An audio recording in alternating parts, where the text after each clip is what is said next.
আমার ঘনিষ্ঠ একজন কইলেন যে বিএনপি নিয়ে করা আপনার প্রেডিকশন গুলো কিন্তু মিলে যাইতেছে, আপনি কি খুশি? না, আমি খুশি না, আমি আতঙ্কিত। আমি তো বিএনপি কে ধ্বংস হওয়া থেকে বাঁচাইতে চাইছি, তাইলে বিএনপি কি ধ্বংস হইতেছে? হ্যাঁ, হইতেছে। কেমনে? আসেন সে আলাপটা করে দেখি। বিএনপি বাংলাদেশের স্বাধীনতা সার্বভৌমত্ব রক্ষার জন্য জরুরি। বিএনপি ধ্বংস হয়ে গেলে বাংলাদেশের স্বাধীনতা সার্বভৌমত্ব বিপন্ন হবে। বিএনপি আওয়ামী লীগ হয়ে গেলে আমাদের আরেকটা জিয়াউর রহমানের খালেদা জিয়ার বিএনপি লাগবে। হয়তো বিএনপি নামে না, কিন্তু এমন একটা দল লাগবে যা জিয়ার এবং খালেদা জিয়ার রাজনীতি করবে। আর আপনারা বুঝতে পারতেছেন যে বিএনপির কোনো ভবিষ্যৎ নাই যদি না তারা তাদের রাজনীতি না পাল্টায়। আপনাদের মনে হইতে পারে যে এটা আবার কেমন কথা, একটা রাজনৈতিক দল না থাকলে স্বাধীনতা সার্বভৌমত্ব বিপন্ন কেমনে হয়। আসেন আপনাদের আজকের সেই গল্প বলি, পাকিস্তান কেমনে ভাঙলো। আমরা অনেক কিছু শুনছি, কিন্তু আজকে শুনবো এমন একটা দিক থেকে যে আপনারা বুঝবেন যে মুসলিম লীগ ধ্বংস হওয়ার জন্যই আসলে পাকিস্তান ভাঙছে। মুসলিম লীগ টিকে থাকলে পাকিস্তান ভাঙতো না। ভুল রাজনীতির কারণে মুসলিম লীগ ধ্বংস হয়েছে না, ভুল রাজনীতি ছিল না, ছিল একটা ভুল সিদ্ধান্ত।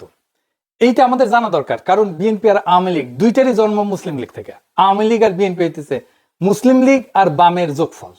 আসেন এবার দেখি মুসলিম লীগ বিলুপ্তির ইতিহাস।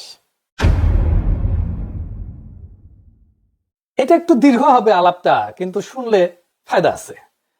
অনেক ইতিহাস জানতে পারবেন, অনেক বিষয় জানতে পারবেন যেটা আগে কখনো দেখেন নাই। মুসলিম লীগের জন্ম 1906 সালে আমাদের ঢাকাতে, শাহবাগে। মানে মুসলিম লীগ বলতে পারেন প্রথম শাহবাগী। এই দলের জন্ম হয় নবাব সলিমুল্লাহর বাগানবাড়ি। তখন শাহবাগে ওনার বাগান, সমস্ত ভারতবর্ষের মুসলমানরা তারা অন্য কোন শহর যেমন লখনৌ, দিল্লি, আগ্রা, লাহোর, হায়দ্রাবাদ, বোম্বেতে মিটিং করে দলের গোড়াপত্তন করে নাই। বোম্বেতে মিটিং করে দলের গোড়াপত্তন করে, এই দলের গোড়াপত্তন হয়েছে ঢাকা। এই ঐতিহাসিক ঘটনা ঘটছিল তৎকালীন ব্রিটিশ প্রদেশ, এই ঐতিহাসিক পূর্ব বাংলা এবং আসামের রাজধানী প্রদেশ, পূর্ব বাংলা এবং আসামের পাকিস্তান আন্দোলন হয়। পাকিস্তানের আবির্ভাব ঘটার 7 বছরের মাথায় এই দল বিলুপ্ত হয়ে যায়, জয় বাংলা হয়ে যায়।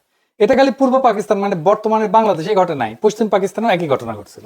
এর ফলে আমাদের দেশের বুদ্ধিজীবীদের মধ্যে একটা মত প্রচলিত আছে, যেমন সলিমুল্লাহ খান, বদরুদ্দিন নম্বর, অসংখ্য বুদ্ধিজীবী মানুষ সেই একই মত প্রচার করছে। কি সেই মত? সেটা হইতেছে মুসলিম লীগ পাকিস্তান তৈরি হওয়ার পর সবগুলো প্রদেশ মানে সিন্ধু, বাংলা, পাঞ্জাব সীমান্ত প্রদেশের প্রাদেশিক সরকার গঠন করে এবং পাকিস্তানের কেন্দ্রীয় গণপরিষদেও প্রায় সবগুলো আসন পায়। অল্প কিছু আসন কংগ্রেসের হাতে থাকে। মুসলিম লীগের দুঃশাসন এবং জনবিচ্ছিন্নতার কারণে নাকি এই দল তার সমস্ত জনসমর্থন হারায় ফেলে এবং এর ফলেই নাকি 54 সালে পূর্ব পাকিস্তানের প্রাদেশিক নির্বাচনে ভরাডুবি ঘটে মুসলিম লীগের, আর তাতেই নাকি এই দল প্রায় বিলুপ্ত হয়ে যায়। তো এই বয়ানটা ঐতিহাসিকভাবে সত্য না। অধিকাংশ বাঙালি বুদ্ধিজীবী কোনো ঐতিহাসিক ঘটনার ডিটেইলস অনেক পরিশ্রম কইরা কষ্ট কইরা খুঁজে দেখে স্টাডি করে না। তারা খুব উপর ভাষা একটা কাজ করে, মানে উপর দিয়ে খালি খোঁজাখুঁজি করে দেখে, তারপরে একটা মতামত তৈরি করে, 2-1 লাইন পরে অল্প কিছু বুঝে সেটা নিয়ে উত্তেজিত হয়ে যায়, বারবার ওইটা রিপিট করতে থাকে। ফলে তাদের এই সস্তা বয়ানগুলো প্রতিষ্ঠা লাভ করে। আজকে আমরা দেখবো কেন মুসলিম লীগ বিলুপ্ত হয়ে গেছিল এবং আমাদের বর্তমান রাজনৈতিক ঘটনা পট প্রবাহে এর গুরুত্ব কতখানি। মুসলিম লীগের ইন্টেলেকচুয়াল গডফাদার ছিলেন স্যার সৈয়দ আহমেদ খান। উনার লেখালেখি এবং অ্যাক্টিভিজমকে প্রেরণা ধরে মুসলিম লীগের গোড়াপত্তন হয়। তো স্যার আহমেদ খান কিন্তু নিজে একটা সংগঠন তৈরি করছিলেন, তার নাম ছিল all India Mohammedan educational conference, যেটা একটা মিটিং এর স্থান হিসাবে নির্ধারণ করে 1906 সালে ঢাকার নবাব সলিমুল্লাহর আহসান মঞ্জিলকে। সেই মিটিং এ উপস্থিত 3000 ডেলিগেটের সভাপতিত্ব করেন দিল্লির উত্তরপ্রদেশে অবস্থিত মিরাটের নবাব ভিকারুল মুলক মোস্তাক হোসেন। সেই শাহবাগের মিটিং এ নবাব সলিমুল্লাহ মুসলমানদের একটা রাজনৈতিক দল গঠন করার প্রস্তাব আনেন, যেটা সর্বসম্মতিক্রমে গৃহীত হয়। এইভাবে জন্ম হয় অল ইন্ডিয়া মুসলিম লীগের। মুসলিম লীগের প্রথম প্রেসিডেন্ট করা হয় প্রিন্স আগা খানকে। এর সাথে ছিল 6 জন ভাইস প্রেসিডেন্ট, 1 জন সেক্রেটারি আর 2 জন জয়েন্ট সেক্রেটারি। সেক্রেটারি ছিলেন উত্তরপ্রদেশের বারহা গোত্রের সৈয়দ নবাব মহসিন উল মুলক।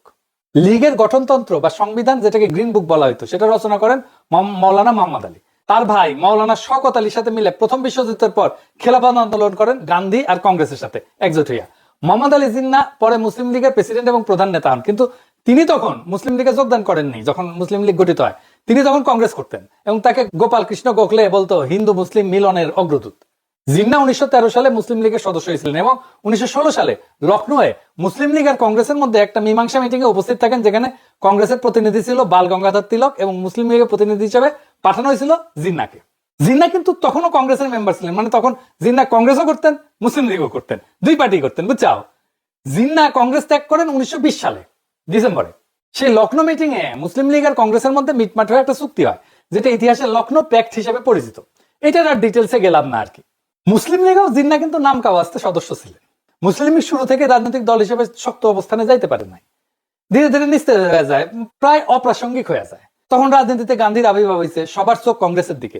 এছাড়া লালা রাজপথ রায়, ভগৎ সিং মার্কা কিছু উগ্রবাদী সশস্ত্র বিপ্লবী ছিল।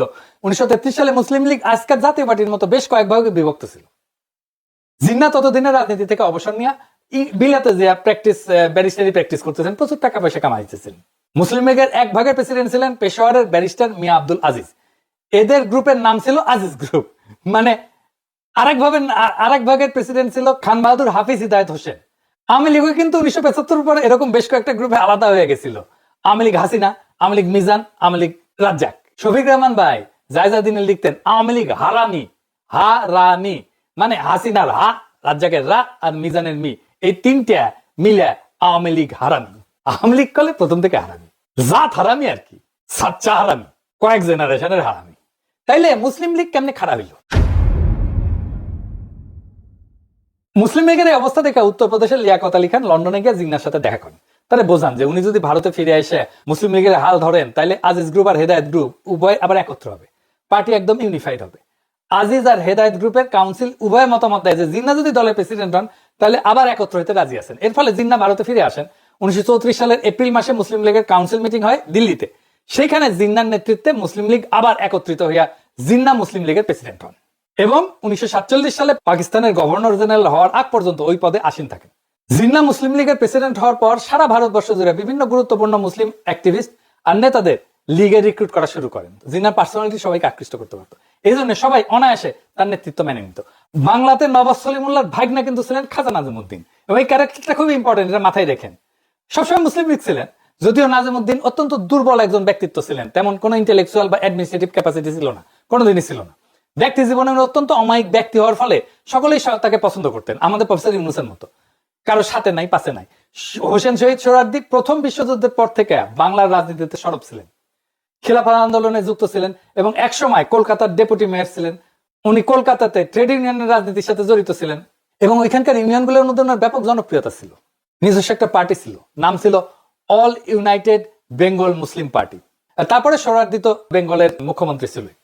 জিন্নাহ সোহরাওয়ার্দীকে কনভিন্স করেন মুসলিম লীগে যোগ দিতে। এর ফলে 1936 সালে সোহরাওয়ার্দী তার পুরো দলবল নিয়ে বেঙ্গল প্রভিন্সিয়াল মুসলিম লীগে যোগদান করেন। ওনাকে দলের সেক্রেটারি করা হয়। বাংলার আরেকজন বড় মুসলমান নেতা একে ফজলুল হকেরও নিজস্ব একটা দল ছিল, মানে শেরে বাংলা কৃষক প্রজা সমিতি, যেটা পরে কৃষক প্রজা পার্টি হয়। এরপরে 1937 সালে ব্রিটিশ ভারতে প্রথম প্রাদেশিক নির্বাচন অনুষ্ঠিত হয়, যেখানে বাংলা প্রদেশে 250টার মধ্যে 120টা মুসলমান আসন ছিল। সেপারেট ইলেকটোরেটের অধীনে, মানে মুসলমানরা মুসলমানদের ভোট দেবে, হিন্দুরা হিন্দুদের ভোট দেবে। এবং মাথায় রেখেন, এই যে মুসলমান হিন্দুর আলাদা ভোটাধিকার, এটাই দেশভাগের একটা কারণ। মানে মুসলমান আর হিন্দু একসাথে থাকতে পারবে না, এটাই বোঝায়। এটা গোবিন্দ প্রামাণিক আলাদা ইলেকশনের কথা বলে না, হিন্দু মুসলমান। এইটা যদি হয় তাহলে বাংলাদেশ আর একটা রাষ্ট্র থাকবে না, দুইটা রাষ্ট্র হয়ে যাবে। মাথায় রেখেন এটা। যাই হোক, এই প্রসঙ্গে আর বিস্তারিত আলাপে না যায়। তো এই 250টা আসনের মধ্যে কংগ্রেস পায় 54টা, মুসলিম লীগ পায় 40টা, কৃষক প্রজা পার্টি পায় 36টা, হিন্দু মহাসভা পায় 4টা। হিন্দু মহাসভা হচ্ছে বিজেপির বাপ আর কি। বাকি আসন স্বতন্ত্র প্রার্থী ক্ষুদ্র কয়েকটা দল যেতে। 250টা আসনের মধ্যে মেজরিটি পাইতে লাগে 126টা সিট, যেটা একক কোনো দলের ছিল না। কংগ্রেস বৃহত্তম দল হওয়ার পরেও গোড়ামি করে মুসলিম লীগ অথবা ফজলুল হকের সাথে জোট করতে অস্বীকৃতি জানায়। এর ফলে ফজলুল হক তার পার্টি নিয়ে 1937 সালে মুসলিম লীগে যোগ দেন। তাকে সাথে সাথে বেঙ্গল প্রভিন্সিয়াল মুসলিম লীগের প্রেসিডেন্ট করা হয়। সোহরাওয়ার্দী সেক্রেটারি থাকেন। মুসলিম লীগের এমপিরা তাকে বাংলার চিফ মিনিস্টার পদে সমর্থন করে, সাথে আরো অনেক স্বতন্ত্র প্রার্থী যোগ দেয়। এইভাবে আইনসভায় মেজরিটি আসে। শেরে বাংলা ফজলুল হক বাংলার প্রথম মুখ্যমন্ত্রী হন। তার ক্যাবিনেটে 10 জন সদস্য ছিল, এর মধ্যে সোহরাওয়ার্দী ছিল বাণিজ্য এবং শ্রম মন্ত্রণালয়ের দায়িত্বে। 1938 সালে তৎকালীন ফরিদপুর জেলার গোপালগঞ্জ মহকুমায় একটা জনসভা করছিলেন উনি, সোহরাওয়ার্দী। সেইখানে শেরে বাংলা ছিল, সোহরাওয়ার্দী দুইজনে গেছিলেন। সেইখানে প্রথম সোহরাওয়ার্দীর সাথে তার বডিগার্ডের পরিচয় হয়। মুজিবের 38 সালে বয়স ছিল কত জানেন? 18 বছর। তার জন্ম 1920 সালে। লাড্ডাগোড্ডা মুজিব পড়তো গোপালগঞ্জ মিশন স্কুলে, ক্লাস 8-এ। 18 বছর বয়সে একজন ম্যাট্রিক ইন্টারমিডিয়েট পাশ করে বিশ্ববিদ্যালয়ে প্রথম বর্ষে থাকে, অথবা ভর্তি পরীক্ষা দেয়। অথচ মুজিব সেই বয়সে কোনো মতে ক্লাস 8-এ 10-এ পৌঁছে যেতে পারছে। এরকম মাল ছিল মুজিব। আর সে আবার জাতির পিতাও বটে। সেই জাতি খাইবে না তোকে, পাশে বাড়ি মোগলেস খাইবে মারা। যাই হোক, তখনই মুজিবের সাথে সোহরাওয়ার্দীর আলাপ, এরপর চিঠি লেখালেখি শুরু হয়। মুজিব কলকাতায় মুভ করে পুরোদস্ত এবং সোহরাওয়ার্দী বডিগার্ড হিসেবে তার ক্যারিয়ার শুরু করে। এইভাবে মুসলিম লীগের আস্তে আস্তে ডালপালা গজাইতে থাকে। 1940 সালে লাহোরে মুসলিম লীগের বার্ষিক সম্মেলন আহ্বান করা হয়। সেইখানে লীগের সমস্ত মুসলমান নেতারা উপস্থিত থাকেন। যেহেতু ভারতবর্ষের 11টা প্রদেশের মধ্যে একমাত্র বাংলাতেই মুসলিম লীগের সরকার ছিল, তাই বাংলার মুখ্যমন্ত্রী ফজলুল হককে দিয়া ঐতিহাসিক লাহোর প্রস্তাব পেশ করানো হয়। পাঞ্জাবে মুসলমানরা সংখ্যাগরিষ্ঠ থাকার পরেও সেখানে মুসলিম লীগ এবং কংগ্রেস একদম পাত্তা পায় নাই। 1937 সালের নির্বাচনে পাঞ্জাবে ইউনিয়নিস্ট পার্টি নামে একটা বড় দল ছিল, যেটা মেজরিটি আসন যেতে, এবং পাঞ্জাবের প্রথম চিফ মিনিস্টার হয় স্যার সিকান্দার হায়াত খান। স্যার সিকান্দার হায়াতের ছেলে শওকত হায়াত খান মুসলিম লীগের জিন্নার অনুসারী ছিলেন। ইউনিয়নিস্ট পার্টির সাথে মুসলিম লীগের পরে ব্যাপক গ্যাঞ্জাম হয়। 1941 সালে দ্বিতীয় বিশ্বযুদ্ধ শুরু হইলে দিল্লিতে ভাইসরয় একটা ডিফেন্স কাউন্সিল তৈরি করে, যেটা মুসলিম লীগ এবং কংগ্রেস অফিসিয়ালি বয়কট করে। মুসলিম লীগের নিষেধ থাকা সত্ত্বেও শেরে বাংলা সেই কাউন্সিলে মেম্বার হিসেবে যোগ দেন। শেরে বাংলা কিন্তু খুবই লোভী কিসিমের মানুষ ছিলেন, যে জন্য যখন তাকে পদের লোভ কেউ দেখাইতো সেটা গিলতেন উনি। এরকম অসংখ্য উদাহরণ আছে। ফজলুল হক মানে শেরে বাংলা, একে ফজলুল হক, এই নামগুলা শুনলে কাইত হইয়া পড়ে যায় না। এটা নিয়ে পরে সুযোগ পেলে আরেকবার আলাপ হবে। ফজলুল হকের উপর থেকে মুসলিম লীগের সমর্থন উঠে নেওয়ার পর হক সাহেব হিন্দু মহাসভার শ্যামাপ্রসাদ মুখার্জি আর কংগ্রেসের হিন্দু মেম্বারদের সাথে জোট করে আরো 2 বছর মানে 1943 সাল পর্যন্ত ক্ষমতা থাকেন। এইটারে হক মুখার্জি মন্ত্রিসভা বলা হয় ইতিহাসে, মানে সেকুলার হয়েছে। শ্যামাপ্রসাদ মুখার্জি বিজেপির প্রতিষ্ঠাতা, তার মতো ইসলাম বিদ্বেষীর সাথে জোট করে হইলেও ক্ষমতায় থাকতেই হবে 2 বছরের জন্য হইলেও। এই হইতেছে শেরে বাংলা। এরপরে আসে 1946 সালের ফাইনাল নির্বাচন। ততদিনে সোহরাওয়ার্দী বাংলার মুসলিম লীগের সবচেয়ে এফিসিয়েন্ট এবং কর্মক্ষম নেতা হিসেবে আবির্ভূত হয়েছে। সেই নির্বাচন ছিল পাকিস্তানের ম্যান্ডেটের নির্বাচন। সেই নির্বাচনে মুসলিম লীগ ভারতবর্ষের মুসলমানদের সব আসনে প্রায় 90% আসন যেতে। বাংলাতেও ফজলুল হকের কৃষক প্রজাপার্টি একদম জয় বাংলা হয়ে আছে। শ্যামাপ্রসাদ মুখার্জির সাথে সরকার কইরা 2 বছরের এক্সটেনশন পাওয়ার পুরস্কার পান উনি। পাঞ্জাবে ইউনিয়নিস্ট পার্টির কথা বলছিলাম না, অল্প কয়েকটা আসন যেতে মুসলিম লীগের বিপরীতে।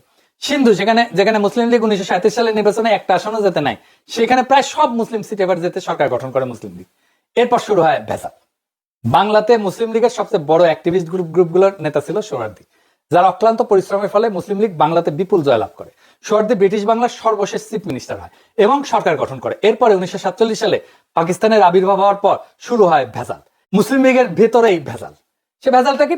পদবি নিয়ে ভেজাল। যাই হোক, পাকিস্তান হওয়া এবং হিন্দু মহাসভা কংগ্রেসের চাপে বাংলাকে বিভক্ত করার পর পাকিস্তানে পূর্ব বাংলার প্রথম চিফ মিনিস্টার নির্বাচন করার জন্য পূর্ব বাংলার মুসলিম লীগের এমপিদের মধ্যে আবার একটা ভোট হয়। এর সাথে যোগ দেয় সিলেট জেলার 17 জন নতুন এমপি, যাদেরকে খাজা নাজিমুদ্দিন গ্রুপ এককভাবে ম্যানেজ করে ফেলে, সিস্টেম করে ফেলে। সোহরাওয়ার্দী দেশভাগের প্রশাসনিক কাজ, দিল্লি দৌড়াদৌড়ি, এগুলো কারণে সেই ব্যাপারে মনোযোগ আর এফোর্ট দিতে পারেন নাই।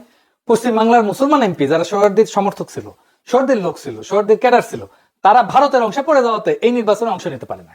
এর ফলে সোহরাওয়ার্দী খাজা নাজিমুদ্দিন গ্রুপের কাছে হাইরে যায় এবং পূর্ব পাকিস্তানের প্রথম চিফ মিনিস্টার হন খাজা নাজিমুদ্দিন। বলছিলাম না স্যার সলিমুল্লাহ ভাগনা। এই ঘটনা ফলাফল ছিল সুদূর প্রসারী। বলা যেতে পারে পূর্ব পাকিস্তান থেকে বিচ্ছিন্ন হওয়ার ঘটনার সূত্রপাত ঘটে এই ঘটনা দিয়ে। কেন্দ্রীয় যে ক্যাবিনেট গঠন করা হয় লিয়াকত আলী খানের নেতৃত্বে, সেখানেও সোহরাওয়ার্দীকে কোনো ক্যাবিনেট পোস্ট দেওয়া হয় না। বাংলা থেকে ফজলুর রহমান নামে একজন অখ্যাত ব্যক্তিকে কেন্দ্রের শিক্ষামন্ত্রীর পদ দেওয়া হয়। এই ফজলুর রহমান কে জানেন? এ হইতেছে সালমানের দরবেশ বাবা, সালমান এফ রহমানের বাপ। সোহরাওয়ার্দী এই দুঃখে ক্ষোভে পাকিস্তান হওয়ার পর পাকিস্তানে না এসে কলকাতাতে থাকেন। এর ফলে শুরু হয় সোহরাওয়ার্দীর সাথে মুসলিম লীগের নেতাদের দ্বন্দ্ব। এর কয়েক মাস পরে 1948 সালে মুসলিম লীগ থেকে এবং পাকিস্তানের গণপরিষদ থেকে সোহরাওয়ার্দীকে বহিষ্কার করা হয়। পুরোনো মুসলিমদের নতুন করে কাউন্সিল তৈরি করা হয়, কমিটি গঠন করা হয়, যেখান থেকে সোহরাওয়ার্দী গ্রুপকে ঢালাওভাবে বহিষ্কার করা হয়। মুজিবকে ওই একই সময় মুসলিম লীগের কাউন্সিল থেকে বহিষ্কার করা হয়। শুধু সোহরাওয়ার্দী না, তার বডিগার্ডকেও বের করে দেওয়া হয়। যেহেতু বাংলার মুসলিম লীগের কর্মীদের বিরাট অংশ সোহরাওয়ার্দীর সমর্থকের অন্ধভক্ত ছিল, তারা ন্যাচারালি এই ব্যাপারটা স্বাভাবিকভাবে নেয় না, ক্ষুব্ধ হয়। বাংলায় সোহরাওয়ার্দীর ক্ষুব্ধ সমর্থকরা একদম প্রথম দিক থেকে নাজিমুদ্দিন এবং পরে নুরুল আমিনের সরকারের বিরুদ্ধে তাদের ক্ষোভ ঝাড়ার জন্য যা ইস্যু আছে সামনে, সেটা নিয়ে এজিটেশন শুরু করে। এই সোহরাওয়ার্দী যে মুসলিম লীগের উপরে রাগ ঝাড়তেছে আর পূর্ব পাকিস্তানের সমস্ত এজিটেশনে কলকাতায় নাড়তেছে, সেটা সে আইয়ুব খানের কাছে ওপেনলি স্বীকার করছে। আইয়ুব খানের একটা বই আছে, ফ্রেন্ডস নট মাস্টার্স, এটা সে লিখে গেছে 25 পৃষ্ঠায়, পারলে পড়ে নিন, আমি আর পুরো বিষয়তে গেলাম না আর কি। খাজা নাজিমুদ্দিন কেমন মানুষ ছিলেন? খাজা নাজিমুদ্দিন একটা অপদার্থ কাইসিমের মানুষ ছিলেন। তার গ্রুপের তেমন কোনো কর্মী ছিল না। এই বিরাট সংখ্যক ক্ষুব্ধ কর্মী যারা পাকিস্তান আন্দোলনে অত্যন্ত গুরুত্বপূর্ণ ভূমিকা রাখছিল আর সোহরাওয়ার্দীর সমর্থক ছিল, তারা এরপরে মুসলিম লীগ থেকে বের হয়ে নিজেরা 1949 সালে সম্মেলন করে নতুন একটা দল গঠন করে। কি সেই দল? আওয়ামী মুসলিম লীগ। এইটা এর বাংলা অংশের সভাপতি করা হয় মৌলানা ভাসানীকে, যিনি পাকিস্তান আন্দোলনের সময় আসামে ছিলেন। অল পাকিস্তান আওয়ামী মুসলিম লীগের প্রেসিডেন্ট পদে স্বাভাবিকভাবে সোহরাওয়ার্দী সর্বসম্মতভাবে নির্বাচিত হন। ভাষা আন্দোলন থেকে শুরু করে পরে সমস্ত আন্দোলন ছিল মূলত নাজিমুদ্দিন নুরুল আমিন গ্রুপের বিরুদ্ধে সোহরাওয়ার্দী গ্রুপের ক্ষোভের বহিঃপ্রকাশ। আর বাম কমিউনিস্টরা ভারতের মদতপুষ্ট হয়ে এই সময় আওয়ামী লীগের কান্দে ভর কইরা শুরু করে সমস্ত এজিটেশন। এবং আন্দোলনে উস্কানি দিতে থাকে। ঠিক এখনকার সাথে মিলায় দেখেন, প্রফেসর ইউনূসকে বসান খাজা নাজিমুদ্দিনের জায়গায়, মিলে? যদি হোসেন শহীদ সোহরাওয়ার্দীকে পূর্ব পাকিস্তানের প্রথম চিফ মিনিস্টার বানানো হইতো, যেটা তার প্রাপ্য ছিল আসলে, তাহলে উর্দু কেন, হিব্রুকে রাষ্ট্রভাষা করলেও কোনো আন্দোলন হইতো না। এবার লিখে দিতে পারি, সেটা হইলে পাকিস্তান জীবনও ভাঙতো না, ভারতের কোনো ষড়যন্ত্রের কাজে আসতো না, সব মাঠে মারা যেত, বাকি সব আজগবি বয়ান কর্পূরের মতো ভ্যানিশ হয়ে যেত। কিছু সুটকা সুটকা মানুষ এদিক ওইদিকে একটু আওয়াজ তুললেও সোহরাওয়ার্দীর ক্যাডাররা তাদেরকে সাইজ করে দিত, মোকাবেলা করতো। হ্যাঁ, সোহরাওয়ার্দী নিজে তো বাংলা বলতো না, বলতেই পারতোই না, নিজে পশ্চিমবঙ্গের উর্দুভাষী মুসলিম ছিলেন, বাংলা দুই লাইন বলতেও পারতো না, লিখতেও পারতো না। ওনার সমর্থকরা যে বাংলা ভাষাকে রাষ্ট্রভাষা করা নিয়ে এত মাতামাতি করলো, এটার পিছনে মূল কারণ হইতেছে বাংলা ভাষা প্রীতি না, সেটা হইতেছে নাজিমুদ্দিন নুরুল আমিন গ্রুপের সরকারের প্রতি তাদের ক্ষোভের বহিঃপ্রকাশ। মুসলিম লীগ থেকে এত বড় কর্মী সমর্থকদের বাইর করে দেওয়ার ফলে বাংলা মুসলিম লীগ স্বাভাবিকভাবে অত্যন্ত দুর্বল হয়ে যায়। এর ফলে 1954 সালে বাংলার প্রাদেশিক নির্বাচনের তারিখ ঘোষণা করা হয়। নির্বাচনের আগে ফজলুল হক, যে এতদিন রাজনীতিতে চুপচাপ ছিলেন, মানে শেরে বাংলা ফজলুল হক, উনি আবার সরব হন, প্রথম নির্বাচনে মুসলিম লীগে যোগ দিয়া লীগের প্রার্থী হিসেবে মোকাবেলা করতে চান। পরে যখন দেখেন লীগের কর্মী সমর্থন একদম কমে গেছে, ঠিক তখনই বুঝতে পারে, চালাক মানুষ ছিল, ওই সময় ঠিক করে আওয়ামী লীগে যোগ দেবে। আওয়ামী লীগের প্রস্তাব লুকে নেয় এবং শেরে বাংলাকে তাদের চিফ মিনিস্টার ক্যান্ডিডেট করার প্রস্তাব দেয়। কেন্দ্রের সোহরাওয়ার্দী আর বাংলায় ফজলুল হক তাদের নেতা হবে, এরকম একটা সমঝোতা হয়ে যায়। তখন লীগের মধ্যে সেকেন্ডার একটা ভাঙন হয়, খুব ইন্টারেস্টিং। আপনার ঘটনা শুনছেন কিন্তু বিস্তারিত হয়তো জানেন না। সোহরাওয়ার্দীর বডিগার্ডের গুন্ডামির গল্প, আসেন এটা শুনে দেখি। বাংলা চিফ মিনিস্টার নুরুল আমিনের সাথে মুসলিম লীগের আর একটা উল্লেখযোগ্য গ্রুপের গ্যাঞ্জাম মারামারি হয়, যার নেতা ছিল ফরিদপুরের ইউসুফ আলী চৌধুরী, ডাকনাম ছিল মোহন মিয়া। এই নামে উনি পরিচিত ছিলেন। মোহন মিয়া মুসলিম লীগ থেকে তার অবশিষ্ট কর্মী সমর্থক নিয়ে বের হয়ে হক সাহেবকে বুঝান যে মুসলিম লীগ আওয়ামী লীগ কোনোটাতে যোগ দেওয়া উচিত হবে না, আমাদের নতুন একটা পার্টি করে আওয়ামী লীগের সাথে জোট করতে হবে। ফজলুল হককে যে যা বোঝায় উনি তাই বুঝেন, আর ওনার যেখানে লাভ সেখানে উনি যান। মোহন মিয়ার বুদ্ধিতে মুসলিম লীগের অবশিষ্ট কর্মীরা ফজলুল হকের নেতৃত্বে কৃষক শ্রমিক পার্টি নামে এটা নতুন পার্টি গঠন করে। এরপরে কৃষক শ্রমিক পার্টি আর আওয়ামী লীগের মধ্যে যুক্ত ফ্রন্ট গঠন করা হয়, সাথে আরো দুই একটা সুটকা সাটকা পার্টি এসে যোগ দেয়। স্বাভাবিকভাবে 54 সালের নির্বাচনে যুক্ত ফ্রন্ট বিপুল সংখ্যাগরিষ্ঠতা পায় এবং মুসলিম লীগ ভ্যানিশ হয়ে যায়। তবে যুক্ত ফ্রন্ট বেশি দিন টেকে নাই, হক সাহেবের এখানেও গুটিবাজি করে এবং আলটিমেটলি আওয়ামী লীগ আর কৃষক শ্রমিক পার্টির মধ্যে জোট ভেঙে যায়, তাদের মধ্যে সংঘাত মারাত্মক আকার ধারণ করে। তার ফাইনাল আউটকাম হচ্ছে 1958 সালে ঢাকাতে সংসদের ভেতরে দুই দলের মাইটপিট হয় এবং ডেপুটি স্পিকার শাহেদ আলীকে পিটায় হত্যা করা হয় পার্লামেন্টের মধ্যে। এবং এই মারামারিতে সোহরাওয়ার্দীর বডিগার্ড অংশ নেয় শঙ্কর মাসের লেজের চাবুক নিয়ে, তার ব্যাগের মধ্যে এটা সবসময় থাকতো, হ্যাঁ সবসময় থাকতো আর কি, হ্যাঁ বেডরুমও থাকতো। এটা দিয়ে আবার বিডিএসএম ইউজ করতো কিনা জানি না, বিডিএসএম কি গুগল করেন, সবকিছু কয়া দেওয়া যাবে না। যাই হোক, মুসলিম দিক থেকে কর্মী সমর্থক নেতাদের এই দুই দফা ভাঙনের ফলে দলটা একদম নিঃশেষ হয়ে যায় এবং এটাই তাদের বিলুপ্ত হওয়ার একমাত্র কারণ। আমাদের যে প্রচলিত বয়ান যে মুসলিম লীগ জনবিচ্ছিন্নতার দুঃশাসনের কারণে একটা নির্বাচন এরেই বিলুপ্ত হয়ে গেছে, সেটা ভুয়া একটা বয়ান। এটা আজকে বুঝলেন তো, একেবারে চোখে আঙুল দিয়ে দেখাই দিলাম। এইবার আসেন বাংলাদেশের বর্তমান রাজনীতির সাথে বিএনপির সাথে এটা কি সম্পর্ক। ডাকসুতে বিএনপি যে মারাটা খেলো না, এই মারা আগামীতে সে খাইতেই থাকবে যদি সে তার খাইসলত না বদলায়।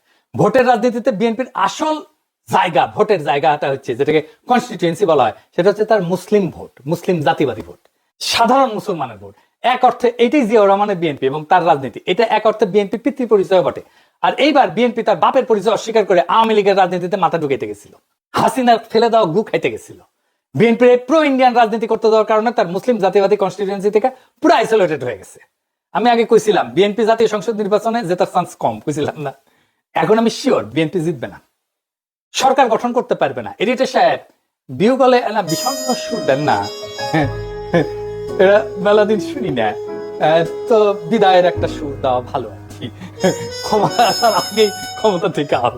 আমি কইছিলাম যে বিএনপি ইন্ডিয়া তাদের প্রচুর গব্য, নিজের বিএনপি নিজের মারিছে, অনেকে তত্ত্বা নিতেছে। ছাত্র সংসদ নির্বাচন আর জাতীয় সংসদ নির্বাচন এক জিনিস না। এরাই কইছিল বট বাহিনী ভোট দিলে শিবির জিতবে, শিবিরের জন্য সমর্থন নাই, আছে বট বাহিনী। তত্ত্ব জানার আলো কাম যা হওয়ার সেটা হয়ে যাবে ইলেকশনের সময়, ওই দিন বুঝবে। ডাকসু ইলেকশনের মধ্যে দিয়ে বাংলাদেশের সাধারণ মুসলমানরা তার রাজনৈতিক এজেন্সি খুঁজে পাইছে, সে নিজে রাজনৈতিক ভাবে শক্তিশালী হয়েছে, সে জাতীয় নির্বাচন ব্যালটে রায় দিবে। আর বিএনপির বাইরের রাজনৈতিক শক্তি তো বসে থাকবে না। তাহলে এখন কি বিএনপি ধ্বংস হয়ে যাবে? এই প্রো ইন্ডিয়ান পলিটিক্যাল লাইনে কোনো চান্স নাই বাঁচার। আমরা চেষ্টা করছি, লাভ হয় নাই। দুই নাম্বার হইতেছে বিএনপি ইতিমধ্যে নিজেকে অকৃতজ্ঞ একটা দল হিসেবে প্রতিষ্ঠিত করে ফেলছে। জামাতের সাথে জোট করে এতদিন রাজনীতি করে সে জামাতের সাথে যে আচরণ করছে, আবার আমাদের সাথে এই হাসিনা বিরোধী আন্দোলনে আমাদের এত বেনিফিট পাইছে, আমাদের এত সাপোর্ট পাইছে, এক সময়কার রাজপথের সহযোদ্ধা তাদের সাথে যে আচরণ করছে, তার সাথে কোনো রাজনৈতিক দল কোনো ইন্ডিভিজুয়াল ঐক্য করবে না। সিপিবি তো আওয়ামী লীগের কুসুম কুসুম বিরোধিতা করছে, কিছু বলছে হাসিনা সিপিবি কে? জাফরুল্লাহ ভাই তো কম হাসিনা বিরোধিতা করে নাই, কিছু বলছে হাসিনা? বলে নাই, কারণ জাফরুল্লাহর সাথে শেখ মুজিবের একটা সম্পর্ক ছিল, এক সময়ের মিত্রের বিষয়ে হাসিনার একটা নৈতিক অবস্থান ছিল, যেটা বিএনপির নাই। বিএনপি এই ক্ষেত্রে আওয়ামী লীগের চাইতেও খারাপ, সে রাজনৈতিক বিরোধী থেকে ব্যক্তিগত শত্রুতায় পর্যবসিত করে। তাই বিএনপির আশা আমাদের সাইডে দিতে হবে। বিএনপি একটা সিংহ, কিন্তু দুর্বল সিংহ, এইরকম হারুপাট্টি, যতগুলো ইলেকশন করবে সবগুলো হারবে। জাহাঙ্গীরনগর ইলেকশন নিয়ে কি কাণ্ডই না করলো দেখেছেন তো। চিটাগাং রাজশাহী ইউনিভার্সিটিতে পার্টিসিপেট করে কিনা দেখেন। আমাদের তাইলে কি করতে হবে? আমাদের দ্রুত একটা রাজনৈতিক ফ্রন্ট করার দিকে অগ্রসর হতে হবে, যে ফ্রন্টের কথা আমি বলছিলাম। না হলে রাজনৈতিক শূন্যতা তৈরি হবে। এই ফ্রন্টের আদর্শিক নেতা হবেন জিয়াউর রহমান, তার রাষ্ট্রচিন্তা। বিএনপি কোণঠাসা বা নিষ্ক্রিয় ট্রু ন্যাশনালিস্টরা তাদেরকে একটা স্পেস দিলে তারাও চলে আসবে দলে দলে। বিএনপিতে সত্যিকারের পলিটিক্যাল ট্রেনিং আছে, রাজনীতি করে আসছে, এরকম লোক গুরুত্বপূর্ণ পজিশনে নাই, পলিসি মেকিং এ নাই। থাকলে হাসিনা উৎখাতের লড়াই সেই বিএনপি নেতৃত্ব দিত, পারে নাই নেতৃত্ব দিতে। মুসলিম লীগ থেকে জন্ম নেওয়া আওয়ামী লীগ জয় বাংলা হয়েছে, আর এক দল জয় বাংলা হওয়ার পথে। বাংলাদেশের রাজনৈতিক ইতিহাস আমাদেরকে দেখায় যে দল তার শেকড় জনগণের আসল কনস্টিটিউয়েন্সি থেকে বিচ্ছিন্ন হয়ে যায়, সে দল টেকে না। মুসলিম লীগ তার উদাহরণ। আর আজ বিএনপি সেই ক্রুশিয়াল ভুলের পুনরাবৃত্তি করছে, নিজের অস্তিত্বের মাটিকে অস্বীকার করে প্রো ইন্ডিয়ান লাইনে গিয়ে জামাতের সাথে অমানবিক সম্পর্ক তৈরি করছে। তার এক সময় রাজনৈতিক সহযোদ্ধাদের সাথে অমানুষের মতো আচরণ করছে। বিএনপি নিজের ঘর নিজেই ভাঙছে। কিন্তু তার মানে এই না জিয়াউর রহমানের রাজনীতি হারায় যাবে। জিয়াউর রহমান যেমন বাকশালের ধ্বংসস্তূপ থেকে নতুন রাষ্ট্র চিন্তা দাঁড় করেছিলেন, আজ তার চিন্তাধারার মধ্যে আছে বাংলাদেশকে বাঁচানোর শক্তি। বিএনপি হয়তো দুর্বল সিংহ হয়ে পড়ছে, কিন্তু এই দেশের সাধারণ মুসলমানদের রাজনৈতিক এজেন্সি আর স্বাধীনতার আকাঙ্ক্ষা আজও বেঁচে আছে। ডাকসুর ব্যালটে যেমন সাধারণ মানুষ নিজের কণ্ঠ খুঁজে পেয়েছে, জাতীয় নির্বাচনেও সেই কণ্ঠ আরো জোরে উচ্চারিত হবে। আমাদের দায়িত্ব এখন নতুন রাজনৈতিক ফ্রন্ট গড়ে তোলা, যেখানে জাতীয় মর্যাদা, আঞ্চলিক অখণ্ডতা আর সার্বভৌমত্ব প্রশ্ন হবে মূল কেন্দ্র, যেখানে জিয়াউর রহমানের রাষ্ট্রচিন্তা হবে আমাদের আদর্শিক দিক নির্দেশনা। এই ফ্রন্ট হবে সাধারণ মানুষের, মজলুমদের, নিপীড়িতদের, যারা আওয়ামী ফ্যাসিবাদ এবং বিএনপির বিভ্রান্ত রাজনীতির বাইরে নতুন আশা খুঁজতেছে। ইতিহাসের শিক্ষা পরিষ্কার, শূন্যতা কখনো স্থায়ী হয় না। আমরা যদি শক্তি, দিক নির্দেশনা নিয়ে আগায় যাই, তবে সেই শূন্যতা পূরণ হবেই আমাদের দিয়া। বিএনপি হয়তো ভাঙবে, কিন্তু জিয়ার আদর্শের সেই পতাকা ভাঙবে না। সেই পতাকা আবারও উঠবে শক্তিশালী সংগঠিত নতুন ফ্রন্টের হাতে। এটাই আমাদের আহ্বান, এটাই আমাদের আগামী ইনকিলাব।